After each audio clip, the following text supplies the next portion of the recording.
नमस्कार सभी को। तो देखिए यहाँ पर हम लोग नोट्स और एमसीक्यूज़ को डिस्कस करेंगे। 10 एमसीक्यूज़ होंगे और पूरा चैप्टर का एक्सप्लेनेशन है। चैप्टर 1 है कावेरी का, जिसका नाम है how I taught my grandmother to read. तो ये जो स्टोरी है ये यंग गर्ल के बारे में, और ये जो यंग गर्ल है यही कौन है, नैरेटर है, यही स्टोरी को नैरेट कर रही है। ठीक है, और साथ ही साथ इसकी ग्रैंडमदर है जिसका नाम क्या है, जिनका नाम है कृष्ण टक्का। ठीक है, who lives in village in Karnataka. तो ये कहाँ रहते हैं, ये कर्नाटका में रहती हैं इनकी grandmother.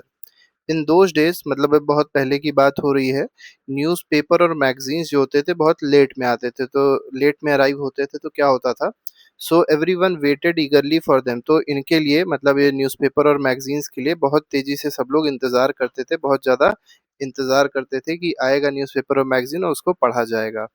A popular Kannada writer Triveni had written a novel Kashi Yatre. तो देखिए, एक त्रिवेणी राइटर हैं कन्नड़ के, उन्होंने एक नॉवेल लिखी है जिसका नाम है काशी यात्रे, मतलब काशी की यात्रा, which is published as weekly serial, और ये पब्लिश्ड होती थी वीकली सीरियल के रूप में। ग्रैंड मदर इंटरेस्ट, अब ग्रैंड मदर का इंटरेस्ट क्या है ये पहले आप समझ लीजिए। तो ग्रैंड मदर जो थी वो एक इलिटरेट थी, वो कभी स्कूल नहीं गई। The narrator used to read the story aloud for her every week. तो जब हर वीक वो मतलब नॉवेल आती थी, मैगजीन आती थी, तो नरेटर मतलब उसकी जो ग्रैंड मदर थी, ग्रैंड मदर की जो एक तरीके से बिटिया है, वो छोटी लड़की क्या करती है, अपनी ग्रैंड मदर के लिए स्टोरी को तेजी तेजी से पढ़ती है। She became deeply connected to the story, और वो बहुत ज़्यादा डीपली कनेक्ट हो गई स्टोरी से, specially with the old women character who sacrifices her dream of visiting Varanasi. और इतना ज़्यादा डीपली कनेक्ट हो गई कि मतलब एक एक उसमें टॉपिक दिया गया है, मतलब एक एक ये कह सकते हैं कि उसमें वुमेन कैरेक्टर है जो अपने ड्रीम को सैक्रिफाइस कर देती है। वो वाराणसी विजिट करना चाहती थी, उसके मतलब उस कहानी में जो कैरेक्टर है, तो उसने अपने ड्रीम को सैक्रिफाइस कर दिया था, इससे वो बहुत ज़्यादा कनेक्ट हो गई थी। टर्निंग पॉइंट क्या आता है, अब टर्निंग पॉइंट आप देखेंगे तो देखिए बहुत ज़्यादा इंटरेस्ट लेने लग गई ग्रैंड मदर सुन सुन के कहानी। अब एक टर्निंग पॉइंट आया। टर्निंग पॉइंट क्या आया कि एक हफ्ते, एक 1 week, the narrator went away for a wedding. अब नैरेटर कौन है, उस लड़की के बारे में बात हो रही है, तो वो एक शादी में चली गई। तो जब शादी में चली गई तो grand mother could not read the next episode. अब जो अगला एपिसोड था, अब इतना ज़्यादा थ्रिल हो गया था, इतनी ग्रैंड मदर इतना ज़्यादा उसको चाहने लग गई थी उस स्टोरी को सुनना, कि अब वो अगला एपिसोड नहीं पढ़ पा रही थी, नहीं सुन पा रही थी, क्योंकि जो लड़की सुनाती थी वो चली गई थी शादी में। शी फेल्ट हेल्पलेस, तो उनको हेल्पलेस फील हुआ, डिपेंडेंट फील हुई और एम्बेरसमेंट भी हुई। जिससे इनको क्या रियलाइज हुआ, ग्रैंड मदर को रियलाइज हुआ, education is necessary for independence. ठीक, तो एजुकेशन इंडिपेंडेंस के लिए बहुत ज़्यादा नेसेसरी है, इनको ये रियलाइज हुआ।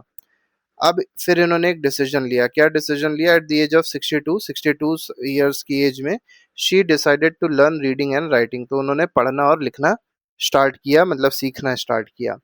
शी फिक्स्ड अ गोल, और उन्होंने एक गोल क्रिएट किया, गोल बनाया। क्या गोल बनाया, to read a novel independently, कि मतलब एक वो नॉवेल इंडिपेंडेंटली रीड करेंगी। और कब तक, सरस्वती पूजा, तो दशहरा फेस्टिवल होता है, इस डेट तक वो एक नॉवेल रीड करेंगी, वो भी इंडिपेंडेंटली, मतलब किसी की हेल्प वो नहीं लेंगी। और जो नैरेटर था, जो अभी तक कहानी सुनाती थी लड़की, वो अब इनकी क्या बन गई, टीचर बन गई, मतलब वो इनको सिखाने लग गई कि कैसे पढ़ा और लिखा जाता है। लर्निंग जर्नी में इन्होंने क्या सीखा ग्रैंड मदर ने, तो ग्रैंड मदर जो बहुत तेजी से इन्होंने पढ़ाई करी, बहुत वर्क हार्ड इन्होंने किया, तो इससे इनको रीडिंग पता चली, राइटिंग पता चली, और इन्होंने साथ ही साथ डेली प्रैक्टिस भी करी रीडिंग और राइटिंग की। इन्होंने क्या प्रूफ किया, ग्रैंड मदर ने प्रूफ किया, there is no age for learning, मतलब कोई उम्र नहीं होती है पढ़ाई करने की, आप कभी भी स्टार्ट कर सकते हैं। क्लाइमेक्स क्या है इस स्टोरी में, तो क्लाइमेक्स में दिया गया, on Saraswati Puja day she successfully read the novel herself. उन्होंने, ग्रैंड मदर ने पूरी की पूरी नॉवेल सरस्वती पूजा तक पूरी पढ़ डाली अपने आप से ही। She touched her grand daughters feet, उन्होंने अपनी ग्रैंड डॉटर के पैर भी छुए, क्योंकि वो एक तरीके से उनकी टीचर का काम कर रही थी, पढ़ाने का काम कर रही थी, समझाने का काम कर रही थी, तो उन्होंने एक कह सकते हैं कि रिस्पेक्ट में उन्होंने अपनी ग्रैंड डॉटर के पैर भी छुए। A sign of respect for a teacher. This shows, अब ये इससे क्या पता चलता है, रिस्पेक्ट फॉर एजुकेशन, की एजुकेशन कितनी जरूरी चीज है, उसके लिए रिस्पेक्ट आती है।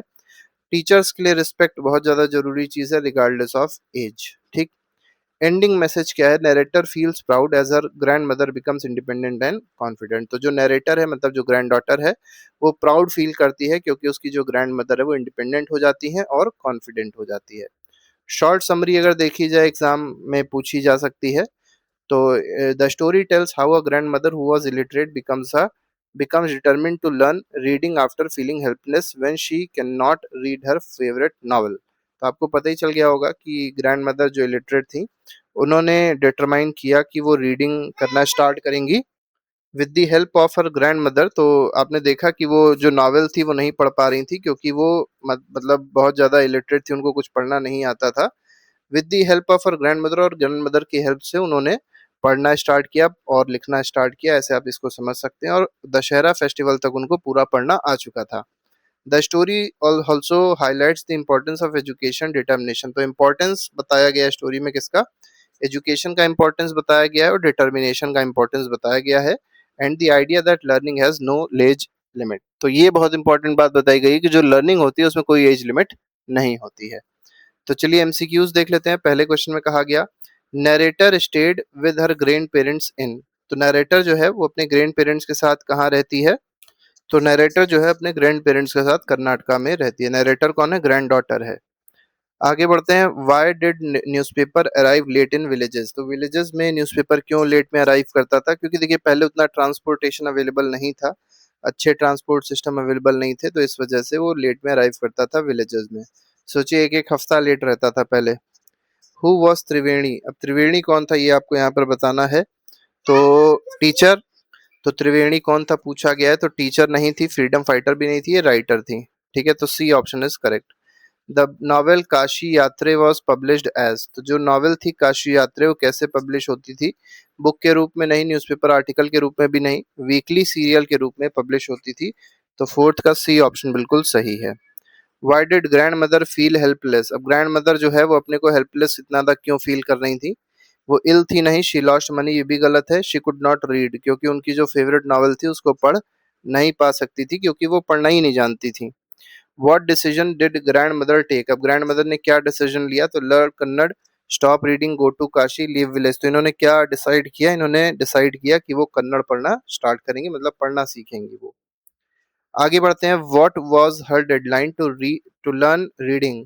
तो पढ़ने के लिए उन्होंने एक डेडलाइन बनी और वो क्या डेडलाइन थी कि सरस्वती पूजा तक वो पढ़ना सीख जाएंगी। ठीक है, तो यहाँ पर सी ऑप्शन बिल्कुल सही है। Who became her teacher. तो टीचर उनकी कौन बना, मतलब ग्रैंड मदर जो है जो पढ़ नहीं पाती थी उनका टीचर कौन बना, तो उनकी जो ग्रैंड डॉटर थी जो स्टोरी को नरेट कर रही है वही उनकी टीचर बनी थी। Why did the grand mother touch narrator's feet. तो ग्रैंड डॉटर की फीट क्यों टच करी थी ग्रैंड मदर ने, ये बताना है। लव के लिए नहीं, ट्रेडिशन भी नहीं, रिस्पेक्ट फॉर टीचर। क्योंकि देखिए हुआ क्या कि नरेटर ने ही पढ़ाया तो वो एक तरीके से टीचर का रोल प्ले कर रही थी, तो एक रिस्पेक्ट के लिए ग्रैंड मदर ने नरेटर की फीट को टच किया था। What is the main message of the story. तो मेन मैसेज स्टोरी का क्या है ये बताना है। ट्रैवल इज इम्पोर्टेंट गलत, रीडिंग इज बोरिंग गलत, मनी इज पावर ये भी गलत है, नो एज फॉर लर्निंग। तो लर्निंग की कोई उम्र नहीं होती है, ये बहुत इंपॉर्टेंट बात है जो आपको समझनी है। तो इस तरीके से ये 10 क्वेश्चंस थे और नोट्स थे, समरी थी जो हम लोग ने डिस्कस करी। इसके अलावा पूरा आपको जो टॉपिक है, टॉपिक वाइज जो समरी और एमसीक्यूज इसी प्लेलिस्ट में मिल जाएंगे। प्लेलिस्ट को फॉलो कर लीजिएगा, चैनल को सब्सक्राइब कर लीजिएगा। अभी के लिए फिलहाल नहीं, thank you very much, goodbye, जय हिंद।